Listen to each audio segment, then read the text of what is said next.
جی قرآن کریم کہ ہم ہی مردوں کو زندہ کرنے والے ہیں، اِنَّا نَحْنُ نُحْيِي الْمَوْتَى، ہم ہی مردوں کو زندہ کریں گے۔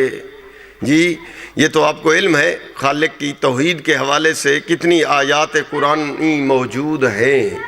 اب وہ انسان جو ہے بعض اوقات متوجہ نہیں ہوتا، جبکہ اسلام کا آغاز جو ہے وہ ہوتا ہی توحید سے ہے۔ اسلام مجموعہ ہے 15 چیزوں کا، جس میں 5 ہیں اصول اور 10 ہیں فروع۔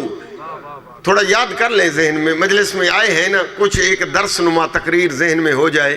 جی اصول دین اور فروع دین۔ اصول نام ہے عقیدے کا، نوجوانوں یاد کر لو، اللہ نے آپ کو تازہ کمپیوٹر دیا ہے۔ یہ عقل جو ہے یہ نعمت کبریٰ ہے۔ جی جس طرح رسول آئے ہیں، انبیاء یہ حجت ظاہری ہیں، اور ایک عقل ہے، اس کو کہا جاتا ہے حجت باطنی۔ 2 حجتیں اللہ نے آپ کے حوالے کی ہیں، لہٰذا یہ ذہن اگر جی اپنے اس یادداشت کو مضبوط کریں گے اور یہ قرآن کی آیت ذہن میں آ جائے تو یقین سمجھیں کہ جہاں آپ نے مجلس سنی ہے وہاں مجلس یاد کی ہے، آگے سنا دیں گے تو سنانے کا ثواب بھی نصیب ہو جائے گا۔ جی ہاں، تو میں عرض یہ کر رہا تھا کہ اسلام مجموعہ ہے 2 چیزوں کا، ایک چیز ہے اصول، ایک ہے فروع۔ اصول نام ہے عقیدے کا، فروع نام ہے عمل کا۔ عقیدے اور عمل کو جمع کرو تو بنتا ہے اسلام۔ نعرہ تکبیر، اللہ اکبر، نعرہ رسالت، یا رسول اللہ، نعرہ حیدری، یا علی۔ جی اب اس میں آئیے کہ عقیدے کا آغاز جو ہے وہ کسی بھی مسلک کا ہو، ضروری نہیں ہے شیعہ۔ جی جو اسلامی مسلک ہیں یقیناً صاف ظاہر ہے، جی ہر مسلک کے عقیدے کا آغاز جو ہے وہ توحید سے ہوتا ہے۔ اللہ رب العزت قرآن میں ارشاد فرماتا ہے، اللہ الذی خلقکم ثم رزقکم ثم یمیتکم ثم یحییکم۔ اللہ وہ ہے جس نے آپ سب کو پیدا کیا، اللہ وہ ہے جس تم سب کو رزق دیتا ہے، وہ ہے ذات کریمی جی جو رزق فراوان نعمتوں کی بارش کر دی ہے۔ جی اب ایک ایک نعمت کو گنے تو قرآن کہتا ہے ان تعدوا نعمت اللہ لا تحصوها، نعمتیں گنو گن نہیں سکتے۔ جی بارش ہے نعمتوں کی، توحید سے آغاز ہوتا ہے، اور اس کے بعد ہے عدل، اس کے بعد ہے عدل، اللہ عادل ہے۔ اللہ جس کو جو چیز بھی اللہ نے دی ہے نا اس میں مصلحت ہے، انسان سمجھتا نہیں ہے، انسان ظاہر بین ہے، وہ فلاں کو اللہ نے امیری دے دی مجھے غریبی دے دی، فلاں کو بینک بیلنس مجھے جو ہے غربت دے دی۔ اللہ ہر ایک کا امتحان لینا چاہتا ہے، کسی کو امیری دے کر چیک کرتا ہے، کسی کو غربت میں آزماتا ہے۔ عدل، عدل یعنی اللہ نے جس کو جس حال میں رکھا ہے یہ اس کی عدل کا تقاضا ہے، اس میں مصلحت ہے، اور انسان کے نفع میں اللہ فیصلے کرتا ہے۔ لوگوں کی ہدایت کے لیے اللہ رب العزت نے 1,24,000 انبیاء بھیجے، سب معصوم، اور پھر کسی نبی کو یہاں پڑھنے کی ضرورت نہیں پڑی، پہلے اللہ نے نبی کو علم دیا پھر حجت بنا کے دھرتی پہ بھیجا۔ پھر جب آخری نبی اس دنیا سے جانے لگے تو دنیا تو باقی ہے، آخری نبی اس دنیا سے جا رہے ہیں، لیکن خطرہ ہے کہ لوگ جو ہیں جی پٹڑی سے اتر نہ جائیں۔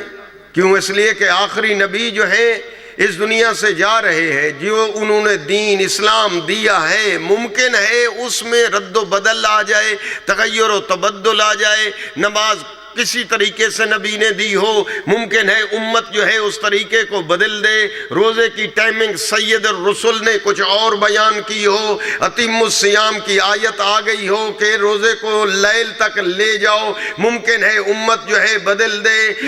اسی طرح روزے کے ساتھ حج کے مناسک میں تبدیلی کہیں نہ آ جائے، کہیں طواف النساء کو خارج نہ کر دیا جائے، ممکن ہے زکوٰۃ کا نصاب نہ بدل دیا جائے، ممکن ہے مناسک میں تبدیلی نہ کر دے امت، جس طرح حضرت موسیٰ کی امت نے اسلام کو یہودیت میں بدل دیا، حضرت عیسیٰ کی امت نے اسلام کو عیسائیت میں بدل دیا، کہیں اس دین کے بھی ٹکڑے نہ ہو جائیں، اس لیے انتظام کیا اللہ نے، اور اس انتظام کو بیان کیا رسول اللہ نے کہ آپ اس دنیا سے جا رہے ہیں پر اس دین کے محافظ کا اعلان کرتے جائیں، اور یہ اعلان کو اتنی اہم ہے، ان لم تفعل فما بلغت رسالتہ، اگر آج اس محافظ اسلام کا اعلان نہ کیا، تیرا دیا ہوا دین تبدیل ہونے کا خطرہ ہے، اور دیے ہوئے دین پہ پانی پھر جانے کا خطرہ ہے۔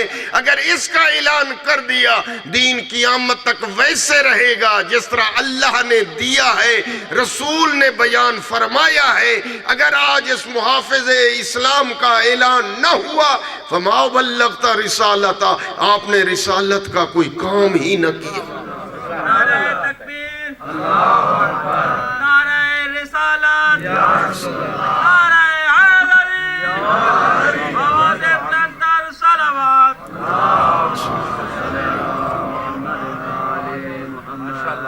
یہ سارا انتظام 1,24,000 انبیاء کا آنا، دین کو پہنچانا، پھر امامت کا سلسلہ 12 اماموں کو معین کرنا، دوستو صرف اور صرف اس لیے تھا کہ تاکہ دین بدلنے نہ پائے، جو شریعت جیسے ہے اس میں تغیر ہونے نہ پائے۔ دیکھیں اب دنیا میں آپ نگاہ کر دیں کہ آیا وہ اللہ کے رسول نے جو دین دیا تھا اس طرح باقی ہے، یا اس میں کوئی تغیر و تبدل تو نہیں آ گیا؟ کیا فیصلہ ہے آپ کا؟ اور میرے دوستو، یہ فرقے جو بنے ہوئے ہیں، کیا آپ کا ذہن یہی فیصلہ کرتا ہے کہ ہر فرقہ جو ہے اسلام کی صحیح تعبیر ہے؟ اسلام کی جو ٹرانسلیشن ہے، ایکسپلینیشن ہے، اس کی وضاحت ہے، اس کو عملی شکل میں اسلام کو پیش کر رہا ہے ہر فریق ہر فرقہ۔ آیا اسلام کے متعلق یہ فریق اس طرح بیان کرتا ہے، یہ فریق اس طرح بیان کرتا ہے، یہ فریق کہتا ہے نہیں نماز یوں ہے، وہ کہتا ہے نماز یوں ہے، وہ کہتا ہے نہیں نماز یوں ہے، وہ کہتا ہے نماز یوں ہے۔ اب جو ہے آپ سب کے لیے فتویٰ دے سکتے ہیں ذہناً کہ سب جو ہیں ٹھیک ہیں، وہ نماز بھی ٹھیک، وہ بھی ٹھیک، وہ بھی ٹھیک، وہ بھی ٹھیک نہ میرا دوست، یہاں عقل یہ کہتا ہے کہ اسلام کی نماز اس سے لینی چاہیے جس کے متعلق اللہ کے نبی نے بازو بلند کر کے کہا ہو، انا مدینۃ العلم وعلی بابھا من اراد العلم فلیات الباب، میں علم کا شہر ہوں، علی اس کا در ہے، جو علم رسول لینا چاہے نہ دائیں جائے نہ بائیں جائے، وہ بس علی کے پاس آئے۔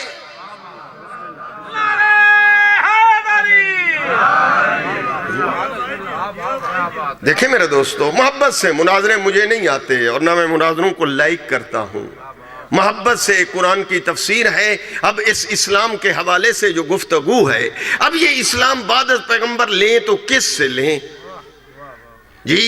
آیا ان ہستیوں سے لیں کہ جو رسول کی طرح معصوم ہیں؟ معصوم لفظ عصمت کی طرف دھیان رہنا چاہیے۔ بزرگان اجازت دو، جو بزرگ بیٹھے ہیں شفقت فرمائے، نوجوانوں سے مخاطب ہوں کہ بعد پیغمبر دو طرح کے لوگ پیغمبر کے بعد موجود ہیں، ایک وہ ہیں جو ہم جیسے، ایک وہ ہیں جو رسول جیسے۔ ذہن میں درس نما لے لو۔ آج ایصال ثواب کی مجلس ہے، اللہ درجات بلند فرمائے سید غلام شبیر کاظمی مرحوم کے آل اللہ مقامہ، کروٹ کروٹ جنت نصیب ہو۔ اس کی اس مجلس 40واں کے عنوان سے آپ یہ فیصلہ کریں، چھوڑیں مولانا صاحبان کو، اللہ نے جو آپ کو عقل نہیں دی، یہ عقل یہ حجت باطنی ہے،